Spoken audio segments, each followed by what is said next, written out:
We, the Center for Global Development, we're a group that try and see how we can make the international system that supports global development work more effectively. How do we finance infrastructure in the poorest parts of the world? How do we increase productivity in agriculture? What kind of policy brings out the best outcomes? What CGD is about is you can ask those difficult questions that people refuse to ask and actually find solutions. We're thinking about how climate change will impact migration patterns, how that will in turn have impacts on people's health. It's challenging to be able to align budget with ambitious programmatic goals, but it can be done. If you can help to make things a little bit better, that's a good way to spend your time.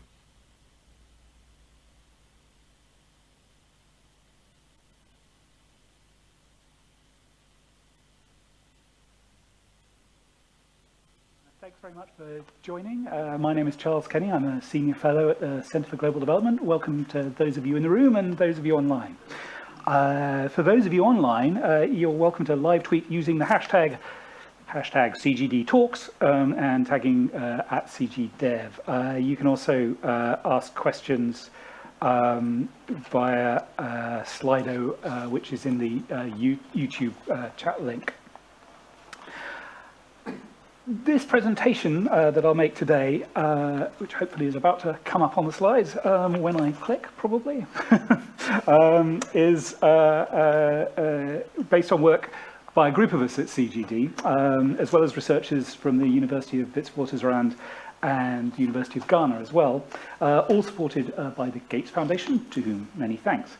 If you're interested in seeing the underlying research or indeed building your own scenarios of the world in 2050, you can go to this interactive website built by my colleague Zach Gehan, and at the end I will show you that QR code again, which is a link to the web page. So imagine two different outcomes for the world economy in 2050. First, where we see stagnation in rich countries suffering population decline, and that accompanied by struggling economic performance in the world's poorer countries, where populations continue to rise. The combination of those two things means that the world average income is lower in 2050 than it is today. Still, 1 in 5 of the population in Africa is living on less than $2.15 a day, and the proportion of the world on $10 a day is about the same as it is today. This map shows countries classified by income group, World Bank income group, from low income in green to high income in orange. This is the situation today. Under this negative scenario we are talking about, the situation in 2050 looks a little different, but not many. There is still a belt of low-income countries across the equatorial region of Africa in particular. Many of those in that belt will be suffering the worst effects of climate change too, and will be seeing particularly harsh living conditions. Now imagine a second scenario. Same year, better outcome. There are no low-income countries left. As you can see, all of South America has pretty much become high income. Global income as a whole has doubled since 2020. And Africa's average income has almost tripled.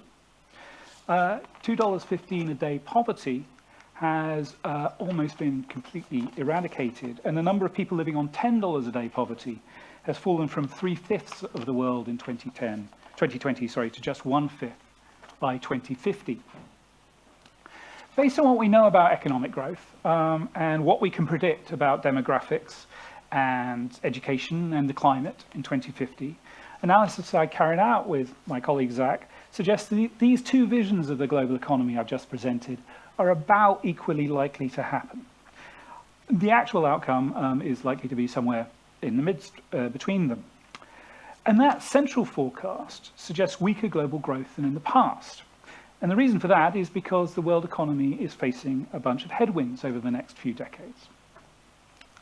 We're seeing a huge decline in the working age population of OECD economies, which will be about 92 million people smaller in 2050 than in 2015. Countries including South Korea will see more dependence than working age people by that point. Add in the rest of the high income and upper middle income countries, as this graph does, you get about 10 million more dependents being added each year between now and 2050 across those countries, while the working age population in gold starts shrinking in absolute terms about now, and by 2050 we'll be losing 15 million from the working age populations of high income and upper middle income countries every year. We're already seeing some of the results of that, right? Worker shortages in fields from agriculture through manufacturing to care services, and in countries from the UK to the US to Germany, Japan, Malaysia, Thailand, Australia, and the US. And old people consume services at even higher rates than the rest of the population does. That's a problem for high-income countries because services traditionally have a slower rate of productivity growth than does manufacturing. But it's also a problem for poorer countries because the traditional way to get rich fast as a lower-income country is to produce a lot of manufactured exports, and the demand for that isn't growing. That's why work with Zach and Renil and others suggested to us that we may be today at peak manufacturing employment in gold, and where the global jobs are going to keep on rising is in services. Furthermore, education rates are plateauing in rich countries, and that probably means for lower productivity and probably means for lower innovation. While we are seeing peak fossil use, it does seem that climate change is pretty much locked in for the next 30 years at least, and especially again in the world's poorest countries with the largest agriculture, especially around the equator, that is going to make headwinds for growth even stronger. But how much we deviate from this rather depressing central forecast depends on our choices that we make in policy. We still could get to a world largely free of $2.15 day poverty, a world where nearly everybody is upper middle income or high income, or we could deviate towards a world where we really just basically see global stagnation, and that choice isn't simply a matter of luck, obviously. Richer aging countries need young workers to provide the services and entrepreneurial talent to sustain their quality of life. A growing population of young and increasingly educated people in poorer countries, and especially in Africa, needs jobs and greater opportunities. More trade in services and more migration is the way you match those needs together. Migration can also help provide the workforce that we need in rich countries in order to build green infrastructure, while global cooperation on innovation can provide the technologies that make zero carbon the cheapest way to grow. A wealthier world obviously could also easily support the adaptation needs of the world's poorest countries. On the other hand, we could take choices pushing us all towards the path of stagnation on a hotter world. We could be raising barriers to the movement of services and people. We could be stalling technological advance through subsidy and tariff wars. We could be abandoning low-income countries to their fate. At the moment, it seems a little bit hard to be optimistic, but of course it isn't too late to set a course for a richer and healthier world in 2050. We have the policy tools to do it, so I hope we take them. But I want to pass over now the conversation to my colleagues, Melinda Bohannon, Director General of Humanitarian and Development at FCDO, who amongst other assignments led the UK engagement on the SDGs, and Danny Siskandrada, the Chief Executive of the New Economics Foundation, previously the CEO of Oxfam UK and Civicus, and the author of a forthcoming blockbuster, Power to the People, at all good bookshops within the next couple of months, to discuss their thoughts about the future of development. So, Melinda, can I start with you and ask, what does what I've presented miss on the positive side? On the positive side? Yeah. I had lots on my list on the negative No, side. Okay, so I mean, the first thing to say is well done to you and Zach, because that was it's a good overview of a very, very good paper. And generally, I think the more in development that we can just sort of take stock and cast our minds forward and think about scenarios and trajectories, the better prepared we are for the world in the future. And the more able we are to make good policy decisions, and particularly as we think about the post-2030 agenda. I mean, I suppose my starting point is taking the way in which you've done the analysis. So you've broken down the components of growth. You've looked at demography and the issues around human capital, migration, education. You've looked at capital investment. You've looked at productivity, and you looked at some of the factors that determine all of those. I guess on the positive side, and we talk a lot in the FCDO right now about radical optimism. I think it makes us feel better. I mean, so one of the big unknowns surely has to be advances in science, research, and emerging tech. And I think, when we talk to actors about the implications of these, the honest answer is nobody knows exactly where that's going to lead us. But the relationship between how AI evolves and the way in which education provision occurs, the way in which we can do more on health technology, the way in which we can link people, the way in which we can learn more quickly. I mean, certainly when I talk to stakeholders in the developing world, this is, an agenda of real excitement. They want to be able to understand, get behind this and use it. So I think there is a narrative within your positive story where science, emerging tech and AI play a strong role. Linked to that, I think we often forget to talk about the digital inclusion agenda. So much of the world, billions of the world still aren't online. We know that. We've recently, as the FCDO, launched our digital strategy, which is largely about inclusion, connecting last mile in particular. And that in itself, if it occurs over the next 10, 20 years, will have enormous effects for the way in which those people can access services and the way in which they can participate, their identity, their financial technology and so forth. And a couple of others that I was just reflecting on reading again the paper. One is that, I mean, my sense is the story that doesn't come through here so much as the geopolitics. And we were talking a little bit about this upstairs, Charles, that for large parts of the world, particularly in the developing world, if you're in Indonesia, if you're sitting in Brazil or South Africa or Saudi Arabia where I was, or Beijing, the next 20 years look full of opportunity.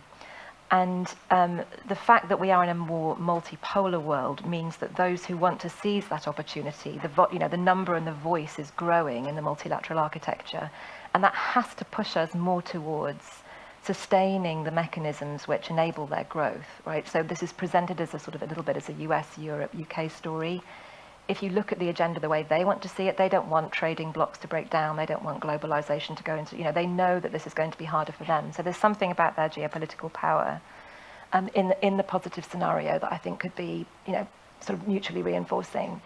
And the final thing I would say is I just wonder, we haven't talked much, you don't talk much in the paper about the role of institutions, but there surely has to be a story about the extent to which institutions grow and are able to sustain and weather really sort of long positive transformations into the future. I think if we look over the past few years, it's been noteworthy how institutions have adapted, how people have adapted, how resilient we've been. Perhaps that's the past expectations about what institutions and humans, how resilient they can be under stress.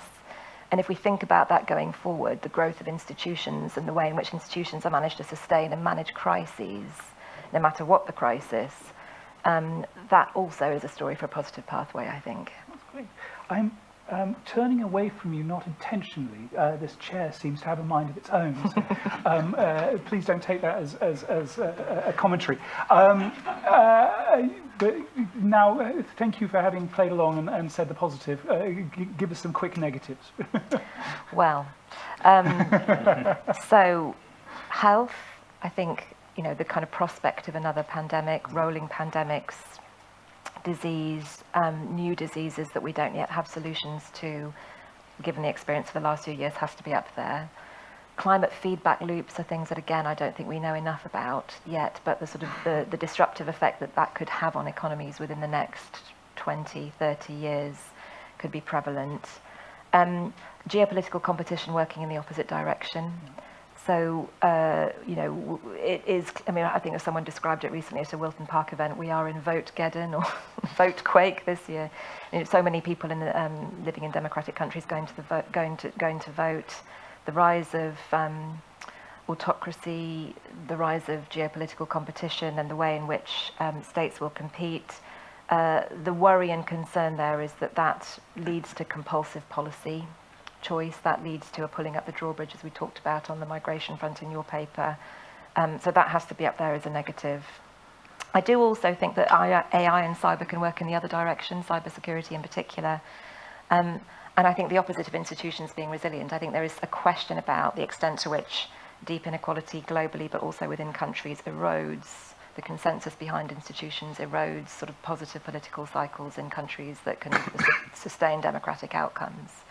So the sort of politics, geopolitics, health, climate, all of those things can work in the opposite direction. Danny, there's a great segue. Thank you, Melinda. You can start with the negative because we're on institutions and inequality. But you have to get back to the positive by the end. I think building on what Melinda said, presumably a lot will depend on not just inequality, but our preparedness as a species or within our own sort of nation states to lean into redistribution. Because, if you buy the thesis that, we have poverty in the world today because of misallocation, there are more than enough calories to feed us all, and yet there are people who will go to bed tonight hungry. And so to me, there is an interesting and important question about the nature of growth and its impact on, say, poverty, but there's an equally important question about how prepared each society is to redistribute, even in a stagnating economy, sufficient to reduce poverty. And I have a worry there that, in fact, thank you for doing this analysis, because it felt strangely therapeutic to read your scenarios, because I've grown up, I think since I probably picked up my first ever New Internationalist about 40 years ago and got interested in international development, it's been a relatively positive 30, 40 years, right? We've seen, in some ways, poverty reduction has exceeded expectations. I've just assumed it's a question of when, not if, we end absolute poverty. But the last few years have really knocked my confidence about, whether we can even achieve something as fundamental to humanity as eradicating extreme poverty. And it was refreshing to read a sort of scenario in which a relatively small or relatively minor changes in a few key variables can continue or hasten that path towards it. So, but what was missing for me, yes, was this question around distribution, because that has also been going in all the wrong directions in the last few years, as colleagues at Oxfam and elsewhere have shown. And so we need to, I don't know how you do that analytically to build that into your model, but it'd be great if you can. Go on, the positive. So positive is around, so I found myself sort of challenging the assumptions that I think I hold and I think underpin your work, which is, for example, around work. We've assumed that the way to get to growth is to have more people doing productive things, which relies on demography in part and migration in part and definitions about what are working, or assumptions about working age populations. And I think we're in an era where that feels like, it's under sort of considerable change.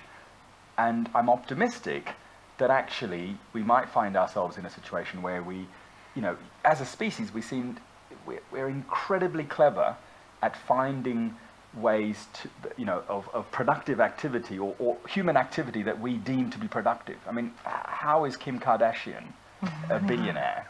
Or, how is it that young people can create little bits of video content and we consider that productive, lucrative activity, right? So, there are numerous ways in which, you can call it a sort of service sector job or whatever it is you want to, but we might be able to, wean ourselves off sort of a bunch of assumptions that work is about employment and it's working for someone in a place, it's hierarchical, incredibly hierarchical in terms of the rewards of that work, and it's a lot of it is fossil fuel dependent. So productive activity correlates to sort of extraction in many ways, But what I'm optimistic about is perhaps there's part of that equation as well where the nature of work itself changes to not be so reliant on, say, working age population, so that the sort of dependency ratios that you talk about in your assumptions might actually become less relevant, or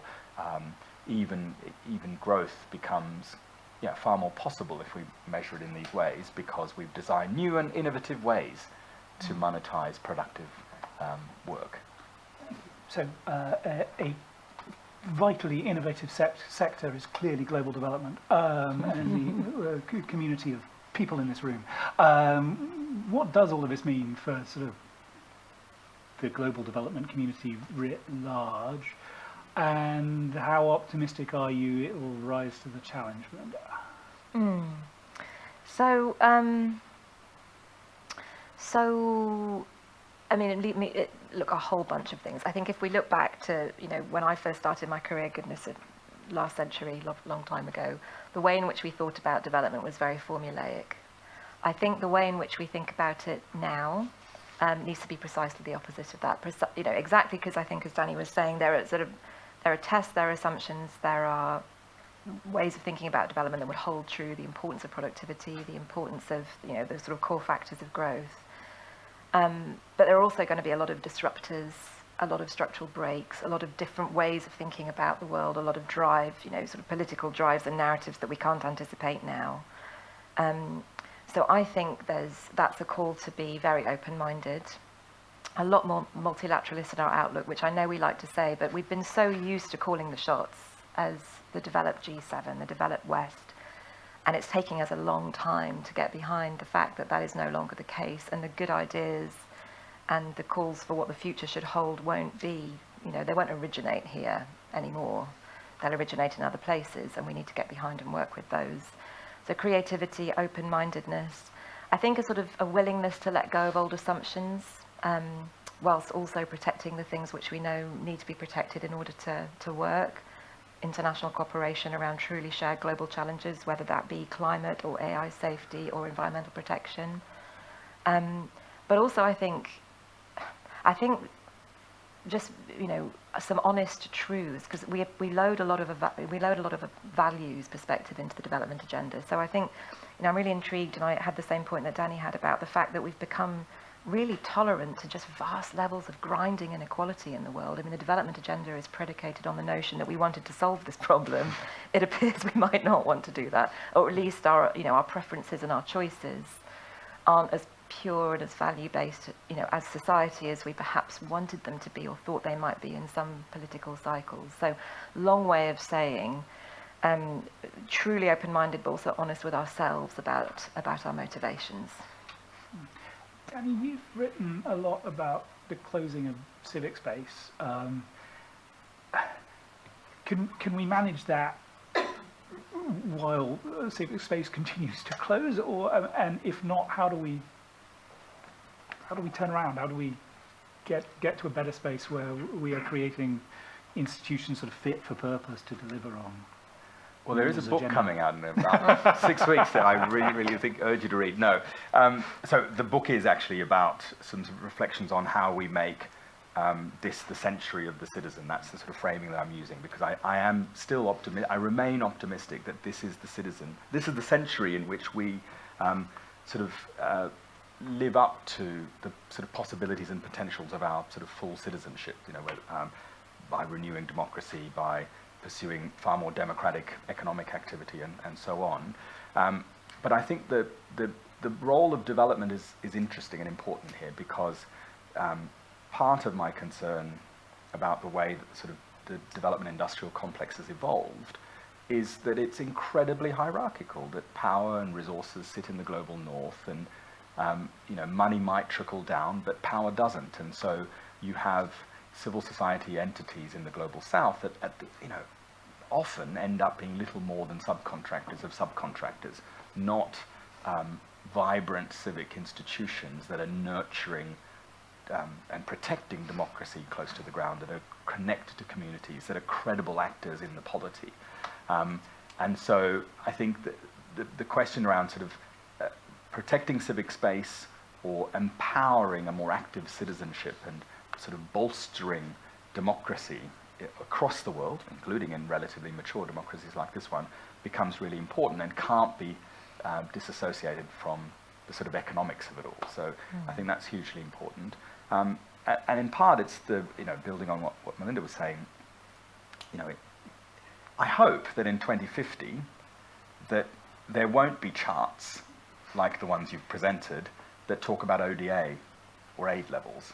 I mean, if we're still here in 2050 talking about, increasing aid budgets, then we failed.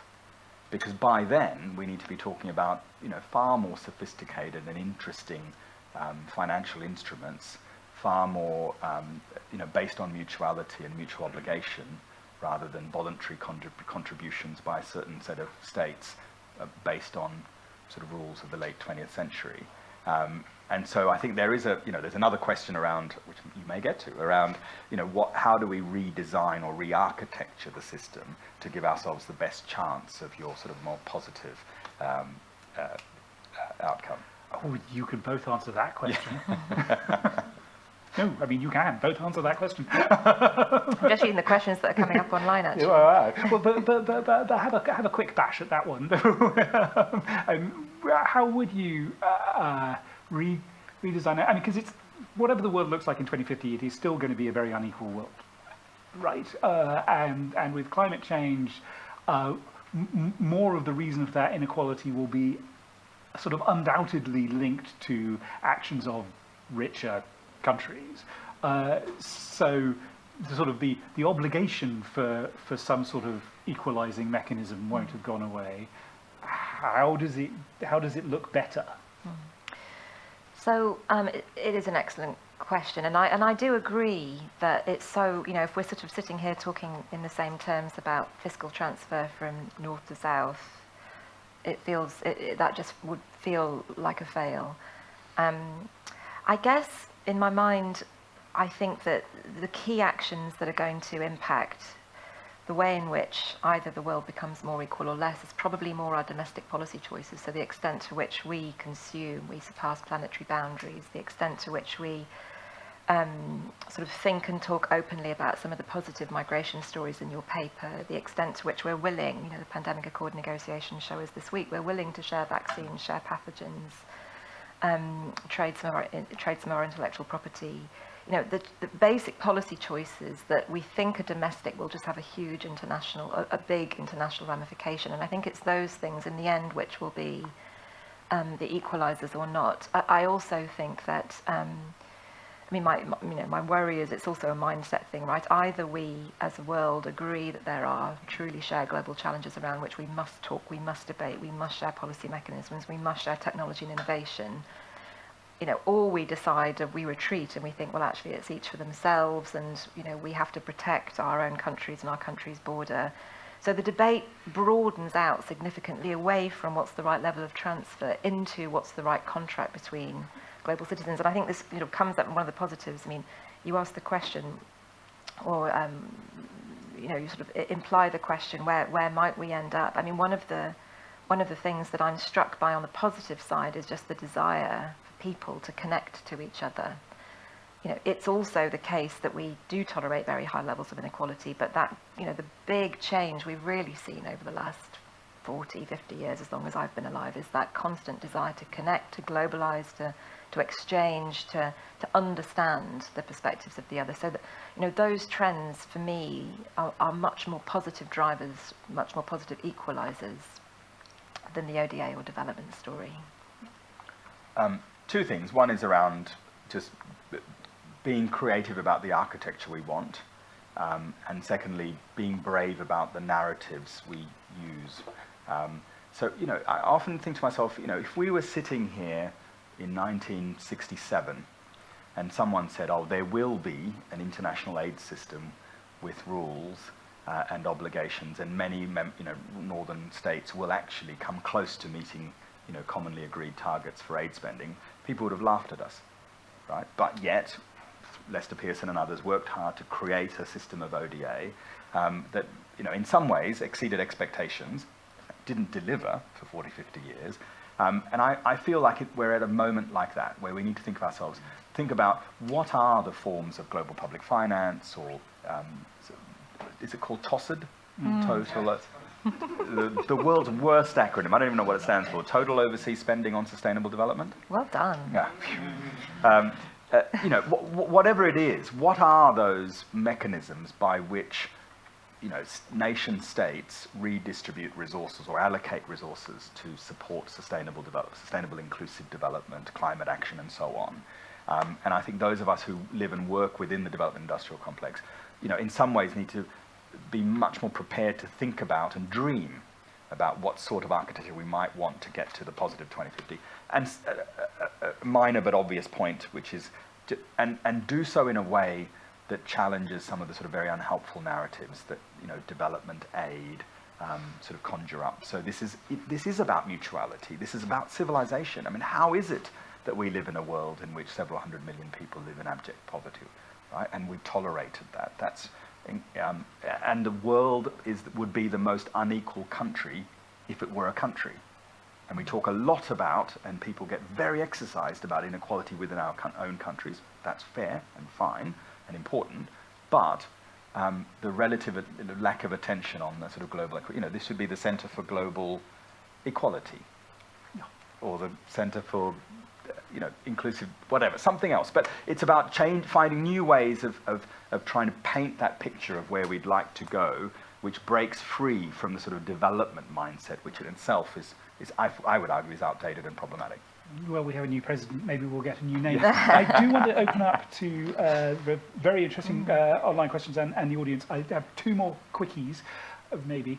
One is Rishi Sunak this week gave a speech which, if I may summarize, suggested there were challenges and opportunities in the global situation. We've been talking about we kind of globally. What does it mean for we, the UK? Great synopsis of Rishi Sunak. Well, so, I mean, two reflections from me on that, and sort of not about the sort of speech and the components of it, but I think, like I said, that if you're sitting in London or Washington or Paris or Berlin, you see the world very much through the eyes of strategic threat. If you're sitting in, I don't know, in Brazil or Beijing or in Riyadh, where I was, you see the world through the lens of huge opportunity. So I do think that speech was very much a speech of its time, given our understanding of the geopolitics, and also where we are in terms of UK domestic politics, and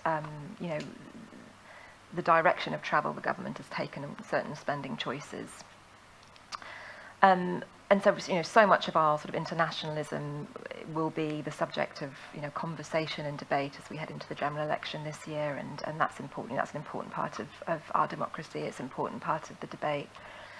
I mean, I do really think that we have been in the past, and we can be again, a truly innovative generator of ideas on what the future of the development contract and architecture and mechanisms and institutions should be. And it's a really exciting moment to be able to describe in 20, 30, 40, 50, what does this contract look like, and what are the mechanisms underpinning it and supporting it, and how do you really square the circle between domestic choices and policies and their international impact and our ability to forge relationships and alliances in the world. And all of that, is the domain which we call sustainable development. By the way, it's total official support. I know my team would absolutely kill me if I know. Anyway, there you go. Total official support for sustainable development. But all of that. Toaster. Hey, there it is. All of that is, it's part of the development conversation, but it's definitely part of the equality conversation. And so I think I'm genuinely very excited about how we reach for that globally. But at the same time, exactly as Danny says, the localization, dreadful term as well, but localization or localism agenda right at the other end, how do you really bring agency and power back, or bring it for the first time or back to the grassroots to make sure that people in these countries are truly the agents of their own development? All of these ideas are up for grabs, I think, now, and we can definitely, as the UK, we've got such a good track record of development thinking, working with organisations such as this, now is the moment to set it out. Did you like Rishi's speech? I loved Rishi's speech. No, I didn't, and it's not just that speech that worries me. So I'm like Melinda. I am hugely hopeful about Britain's potential to play a really transformative role, just as has in the past, but in a very different context. But I worry about two things. One is there's the latest speech is yet another example of the sort of the trap that many a British politician falls into, which is a sort of when they talk about the world, it's in a mix of, it contains a sort of mix of ingredients that usually include a bit of nostalgia for the past when Britain was, ruled a significant proportion of the world, and if only we could reinvent the Commonwealth. The Commonwealth is going to help us reinvent sort of imperial links, or speaking as an ex, sorry. or a sort of a mercantilist way. We're going to trade our way out of this. We're going to strike trade deals with everyone, and Britain's going to be great again. Or, as we heard in the recent speech, a sort of this protectionist, parochial. The world is insecure. There's no doubt about that. But I don't think good, effective policymaking should begin from that position. And I also worry, because this isn't a party political point, that I worry that if I look at the other major parties, particularly the Labour Party, we're not seeing the sort of bold leadership, the creative leadership that we need. So David Lammy, for example, recently has been talking about progressive realism. I don't think that's enough. I think the sort of not just the challenges on the global arena, but the opportunities in the global arena require us to be sort of far more creative or idealist or whatever else you want to call it. That a little bit of progressive realism ain't going to cut it for me either. And so I think Britain can play a role, but it's not going to be through a sort of defensive positioning, nor a sort of small c conservative incremental positioning. So, and my last question, I promise, before I open it up. We had this moment in 2015 where the world came together and was very ambitious in its in the goals it set, in the SDGs. They called for unprecedented progress across a whole range of areas. The optimistic scenario I put up there was for global poverty under 215 a day to be eradicated only 20 years late, if you will, compared to the SDGs, and that was the optimistic scenario on actually one of the easier SDGs, I fear. What happens in 2030? I mean, we can't sort of give up on that broad global vision, right? Partially for the reasons you were saying, Danny. So what do we do in 2029, 2030 in order to keep what was good about the SDGs, keep that momentum going, but recognizing that we will have missed nearly all of them? So in 2015, or 2013 to 15, probably lots of you were working on this, I mean, we certainly were. I thought that was a fantastic moment because we moved from the MDGs, which were a contract in effect around debt relief, into an agenda where countries said, I remember very, very vocal, powerful personalities on the floor of the General Assembly from Costa Rica, Brazil, India, saying this is our agenda and we want to describe it in the terms of sustainable development, and everything's in there. Everything is in, from the circular economy through to oceans, through to climate change, through to governance. And we all accept that the price for an integrated agenda is high aspiration. It's going to be really difficult to deliver. We had this debate, hard to deliver at that level of aspiration, even in good times, but we want to set out a positive vision for the world. And I thought that was, we collectively all bought into that. And, veterans of the SDGs and the MDGs, like Miles at the back there, we all kind of felt it was a really good moment. And I still feel it was the right thing to do and a good thing to do. The fact they're off track isn't to do with the fact that the world is partly to do with the disruptions that have happened since then. But it's also, let's remember, even if the world had not experienced COVID, not experienced Russia, Ukraine, and what was to follow, we would still be off track.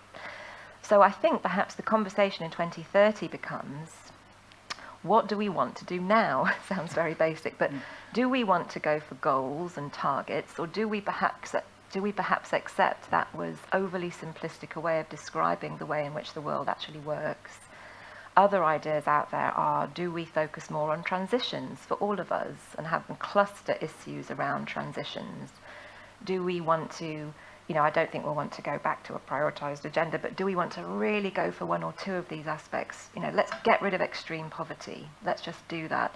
let's really go for the need, let's tackle the need to subsidize fossil fuels. Let's go for that. Let's really go for ways in which we can tackle future pandemics through health tech. So there are options as to how we do it, which I think would be a more sensible, mature, experienced conversation for having done 30 years of development that reflect the way the world is rather than the way we want it to be, or we just roll them over because we can't negotiate any of the above. But either would be okay, right? But I certainly think that what we can't do is say this development project as we once had it, that's just off the agenda now because it's unrealistic. And I don't see the trajectory toward that, actually. There's been so much positivity behind the SDGs and what they've meant for so many people and countries, but we just have to make them feel more real and livable. I think that work towards the next set of goals, or whatever they are, begins now. And it begins with the Summit of the Future in September. It begins with the G20 discussions that Brazil is trying to have around global tax, and a whole bunch of things that need to sort of build up to a far more meaningful, not just set of goals, but a meaningful resourcing plan for the sorts of things we want to achieve together. Because that's been one of the challenges, is that it's not, many of us were worried at the time that the SDGs were going to be this seriously distracting gimmicks. That's what we used to call them, these goals.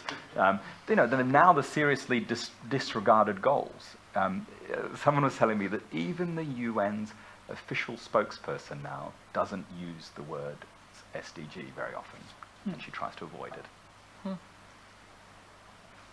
And there are policy papers that come out of UK government sometimes that don't have, the SDGs. Not written by me, then. No, not written by you.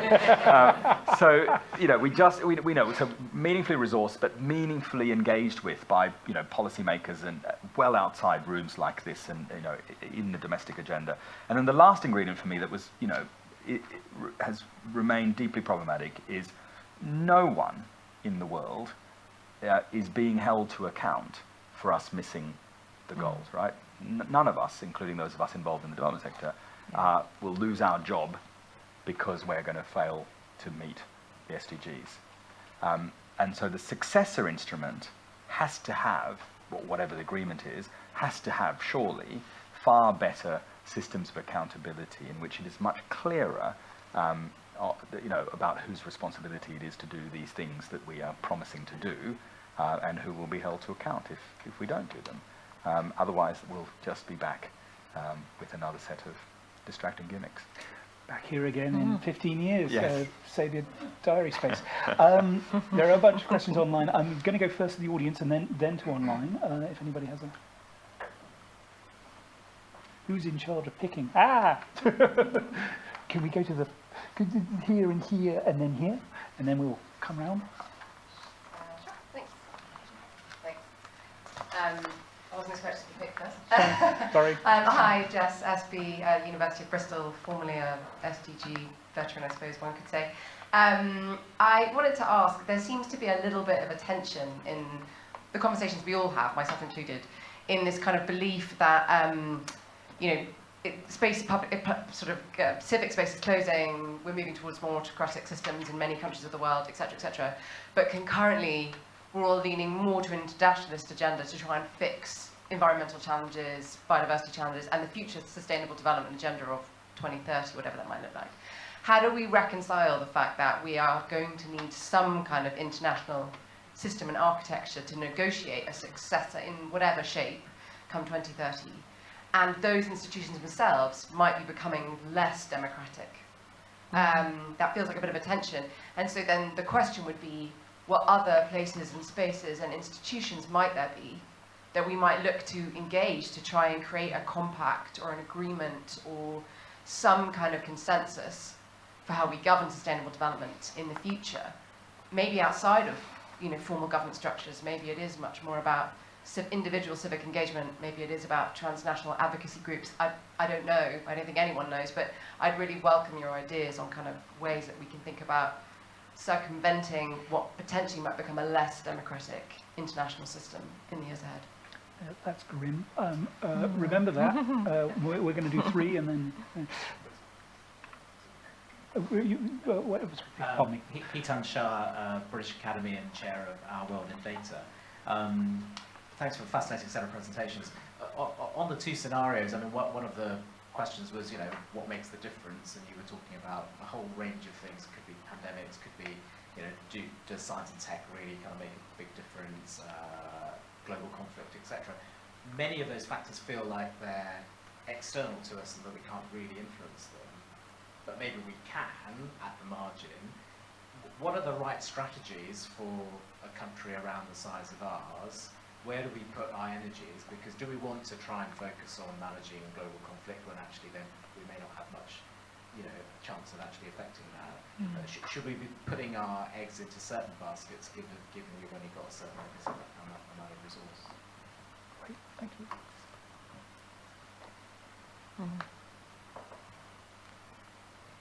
Thank you. Alison Marshall, CEO, Age International. Thanks for the presentations. I'd like to pick up on the points around demographic shifts and dependency ratios and the nature of work. So today, our world has just over 1 billion people over 60, and by 2050, that's going to double to over 2 billion. And that's about a fifth of the world's population. 80% will be in low and middle income countries, the majority of them women. So this category of working age that you had on the graph, with a cutoff, I believe you had of 64, is a very, very blunt tool. We know here in the UK, so many people are working longer than that in the formal sector and contributing extremely valuable expertise. And it really does a disservice to all of the older people across the low and middle income countries who are working until they drop because they have to.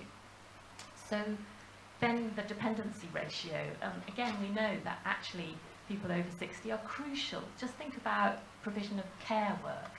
Think about grandchildren, people with disabilities, other older people. In fact, many middle-aged people are dependent on older people. What would it do to the UK if all the grannies went on strike, right? Because it is gendered as well. So we would grind to a halt. So my question is, how can we build in a more sophisticated modelling of ageing and reconceptualise the value that older people contribute? Thank you for that. I will just take that one first and say, yes, apologies, and you're absolutely right off the top. At the same time, if you look at the riots going on in France over raising the retirement age, if you look at China, where the retirement age is currently 60, and that government is not brave enough to move that retirement age. There's an economic statistics problem which is bigger than the economic problem, precisely because of your point. The statistics problem is higher because I'm talking about what's captured in the market, and you are pointing out absolutely correctly that so many of these services being provided are not being provided in the market, but that does not make them unnecessary at all or less valuable at all. And so, yes, I need a more complicated model to catch that, and should work on that. So will. Now, we have two questions. First, what other institutions might there be to sort of govern global sustainable development, perhaps outside our traditional set of institutions to do that? And secondly, where, you know, the UK is a middle-ranking power in a big world, where does it focus its attention to make the biggest difference on these sort of global issues? Take your pick, people. Well, I've got one answer that hopefully answers both of your questions, which is around the sort of, I think that one of the things the UK can do, given that there is lots of fabulous institutions and individuals here who think about these sorts of issues, I think it would be great to do some of the sort of creative thinking about what those institutions of the future might look like. And again, be bold, because, you know, across the rest of, you know, in wider society, we're seeing such innovation in the way that, you know, humans organize ourselves or govern economic and political activity. We're creating, you know, the digital arena is full of much more agile institutions that are less worried about longevity and institutional sort of hierarchies and much more fluid.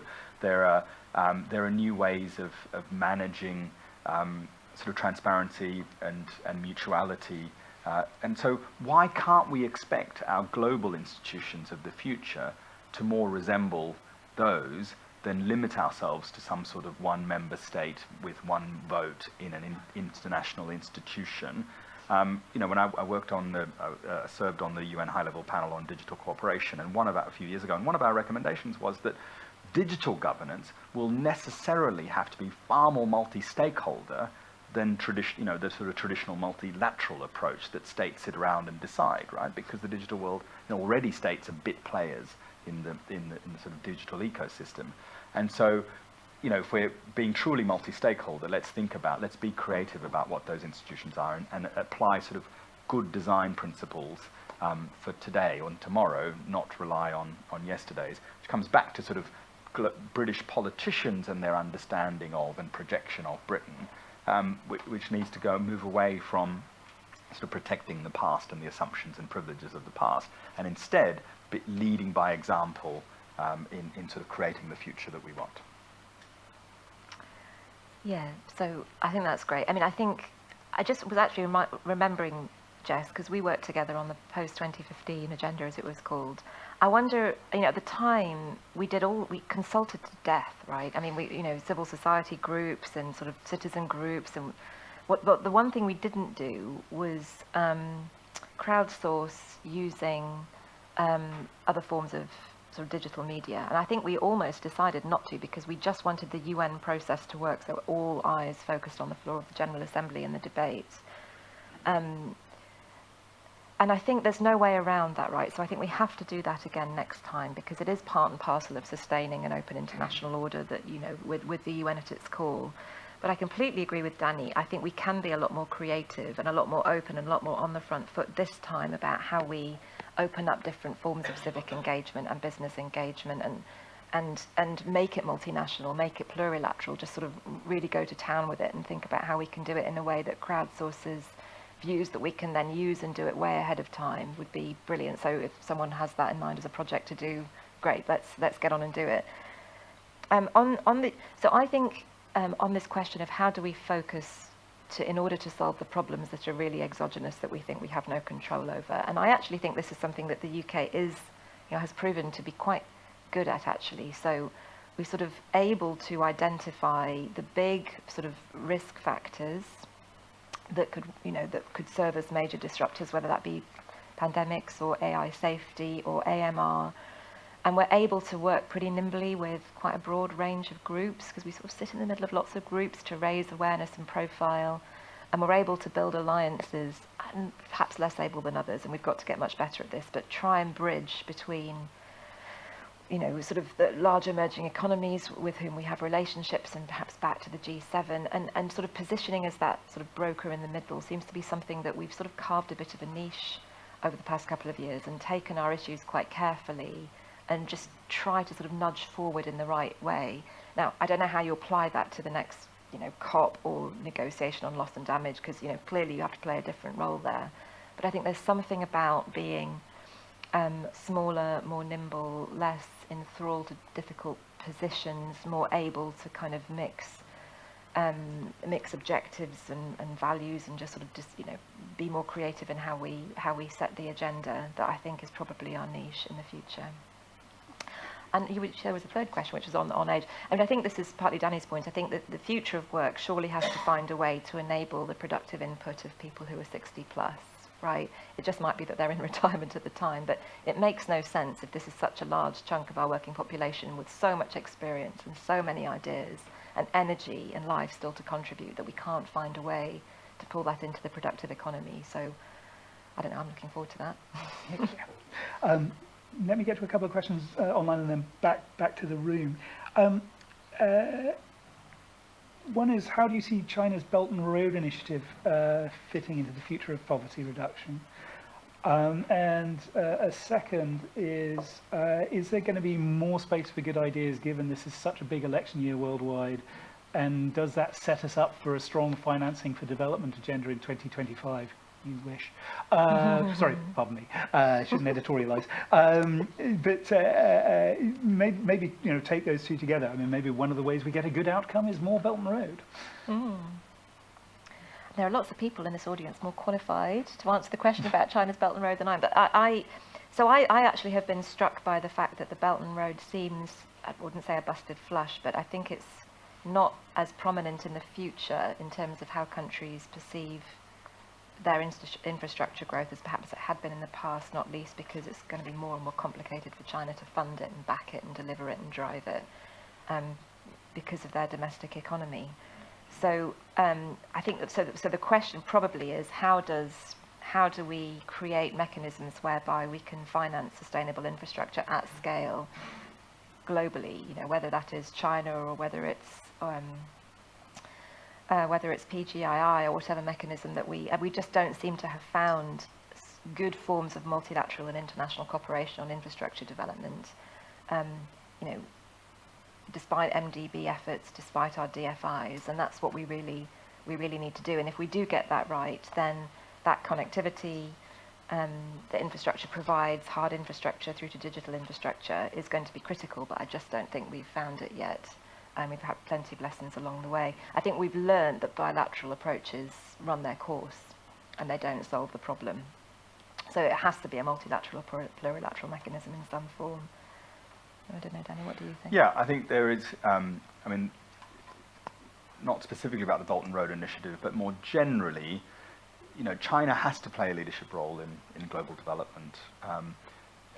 We have to find institutional and other mechanisms to bring China into the fold in much more meaningful ways than have hitherto happened. It comes back to the sort of aid infrastructure, which is, was built in the 60s and 70s, that doesn't capture today's sort of geopolitical and economic reality. And so the question for us should be, well, what sort of institutional mechanisms would allow China to play that role while still building in the safeguards around truly this being about poverty reduction, protecting human rights and civic freedoms and so on.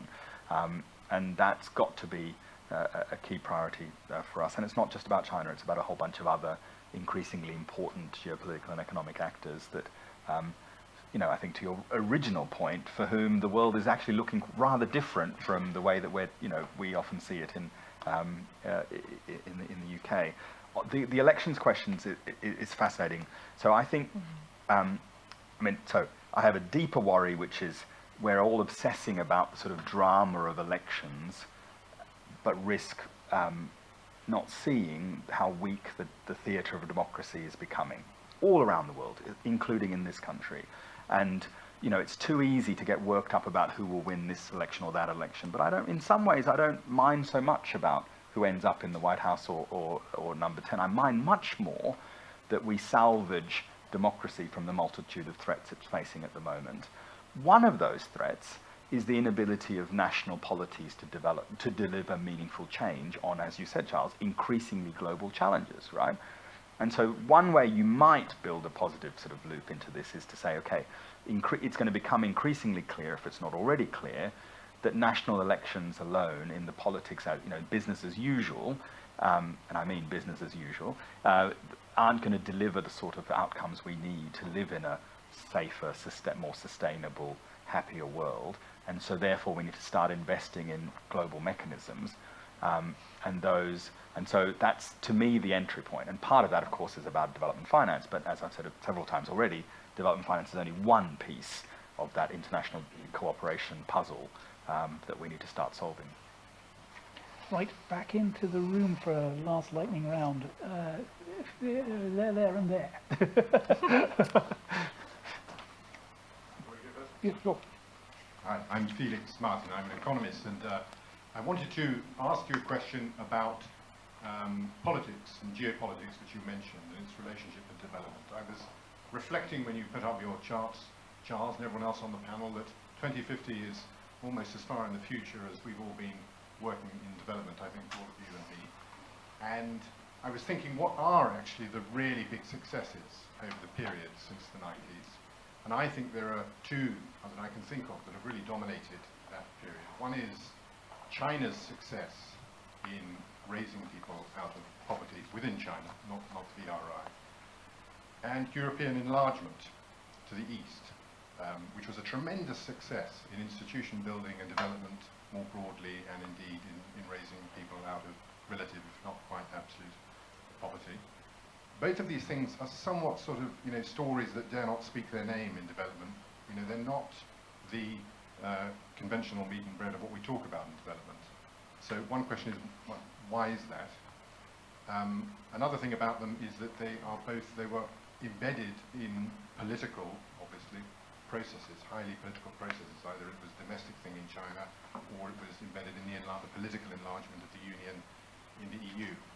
So what does this tell us about the importance at a very fundamental level of political impetus, political commitment being embedded in a proper political process for development, in light of, to you, Melinda, the merger of DFID into the Foreign Office, which was all about bringing in political aspects to what's going on.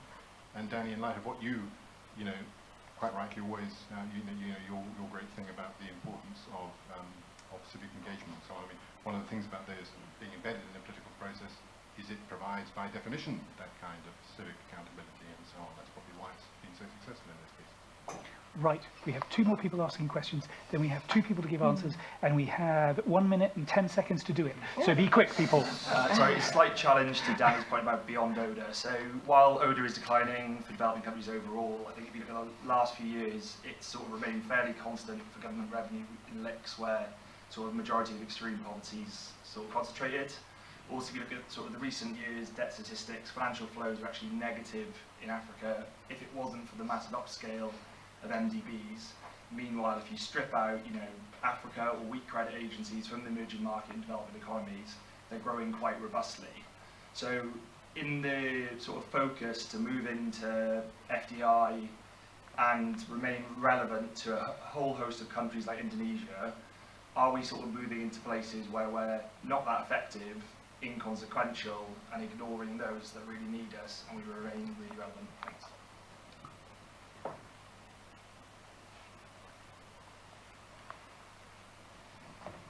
Hi, I'm Roli Astan. I'm also a development economist, formerly DFID CDO and UN. Thank you, both of you. I think I've really enjoyed listening to you. I wanted to really ask you, you both spoke very eloquently about inequality, and you spoke about the next set of global goals, whatever they are in the process, and how we come to them. But I'm seeing a crisis of multilateralism at the moment, so I'm not sure. You talk about inequality as well, but you're not really talking about inequality of power globally. And a lot of countries, having lived in recent years in India and China and Central Asia, a lot of countries don't buy the fact that they own the multilaterals as much as, one country, one vote would be quite good for them, actually. And it's not quite that, and we know it. And that's leading to fragmentation, it's leading to a lack of ownership, a fundamental redefinition of a lot of things that we thought had settled definitions, including democracy you were talking about. So, and I'm not saying that minilateralism, etc., is a bad thing, but I think I agree with Melinda that placing states at the center of it is vital, because you were talking about the lack of accountability, Danny, and the lack of accountability is that there isn't a global institution that you can hold accountable for that, and you've got to be, while you can be sort of flexible and nimble and agile and sort of use every new technology at your disposal, you've got to keep the sort of relevance and legitimacy of the state, otherwise we don't have them to hold accountable either. So I just wanted to ask you about the crisis of multilateralism, because it is in crisis right now, and where do you see that going in all of this? Right, you both get like a minute to answer those 3 questions and, summarize your views about the planet. So we do talk about China and European integration as big sort of development mobilizers, as it were, and certainly the fact that the first MDG on poverty was met ahead of time was largely down to exactly the China growth story, but also China's support in lifting the Asian economies, and indeed, parts of Africa. So there are big development success stories. We just stopped telling them round about COVID because many development trends started going into reverse. So we do talk about them, and we have researched them, and I think CGD has done lots of work, for example, on China's growth story. But to your point there about politics, which I think is sort of fundamental, and leaving machinery of government aside, I think this is where I really do agree. The development story of the future is partly development finance and partly the institutions that enable financial transfer. But it's also about politics and geopolitics and the ability to forge multilateral negotiations, the ability to form plurilateral discussions, conversations and outcomes. And that would have been the case had we merged or not. I think, both in the UK but also internationally. And so the challenge for all of us becomes, how do we get really good at using these mechanisms, using the geopolitical debate to firepower development. And having sat on the other side and done sort of policy planning and geostrategy, I can tell you for sure that they aren't so great at talking about how development folds into the geopolitical landscape. So there is a big opportunity, I think, for some thought leadership in this space of how we bring geopolitics into our development narrative in a tactical and strategic way, given what we think is going to happen in the future. Danny, I'll leave you to answer David's question about development finance. And I think, Rowley, on the crisis of multilateralism, very briefly, I think the answer has to be countries who are sceptical need to feel ownership of it a lot more. And our gamble needs to be, how do we get ahead of that and enable them to do that before they lose faith and bring the system down, which isn't in our interest. And that is the debate in capitals. And it's a very tense debate. And you have compulsion on the one side and long-term strategy on the other. And I think for all of us, we just need to we need to speak truth to and provide careful, considered analysis on what is inevitably going to happen if we don't do this. But you're right, over the next 3 years, it's either make or break, I think. So to Felix's question, I would go back to the sort of point about the point I was making about the assumptions in your modelling, which are fine, and you're explicit about the sort of assumptions that you're saying. But what if we started from a different starting point and said, well, what would human flourishing look like in 2050 if all of us were to live healthy, happy lives with a sustainable environmental footprint in which our rights and freedoms were truly protected? And how do we design an economy, a global economy, that allows or maximizes the chances of happening? And that might seem naive and idealistic, but the economy that we've created and the global system we've created, the multilateral systems that we've created, are all human inventions, many only a few decades old. And so I think it is a moment when we, if ever there was a reminder for humanity to check our assumptions about what it means to work and who does work and who doesn't, who gets paid and who doesn't, who gets paid very well and who doesn't, and so on. This is it, and this is the wake-up call. And all of us, I would urge all of us to think about what might that look like. What is that vision that we're building to? And that, Rolly, will bring me to, as part of that has to be, what is that next generation of multilateral institutions? And we need to dream. Let's not forget that this set of multilateral institutions, the UN, Bretton Woods institutions and others, are only, 70, 80 years old. Those people sitting at Methodist Central Hall up the road at one of the very first meetings of the UN after a very dark period of human history, wouldn't have dreamt that the institutions they helped build did serve, ultimately, I think, global good in some really effective way. I think the responsibility of us is to dream about what this next iteration of, despite the darkness around us or because of us. Where ODA fits into that puzzle, I will refer you to Johnny Glennie, because I think this, yes, the principles of aid are important. We do need some mechanisms to distribute, humanitarian assistance where it's needed quickly, hopefully with pre-positioned resources, not the sort of ridiculous system that we have at the moment. We have to go cap in hand after disaster strikes for voluntary donations from a few member states, some of whom claim that they're following ODA rules but are actually hiding a whole range of other costs. It's just the most ludicrous system. But if the principle still holds, which is if we're a civilized species, then we have mutual obligations to each other, and the principles of ODA need to feature in a much more sophisticated system of global public finance, or TOSID, that underpins this new multilateral system. And again, I feel like I'm repeating myself. We can dream big because all of these things we take for granted are human creations of you know, relatively recent period in our species history. And I think to get in 2050, when we're sitting here at the Center for Global Equality, we will be celebrating that we were part of that incredibly creative period of human flourishing. Well, thank you for that ending, Danny. Apologies to those I didn't get to. Thank you all very much for coming, and have a wonderful, 25 years until we meet again.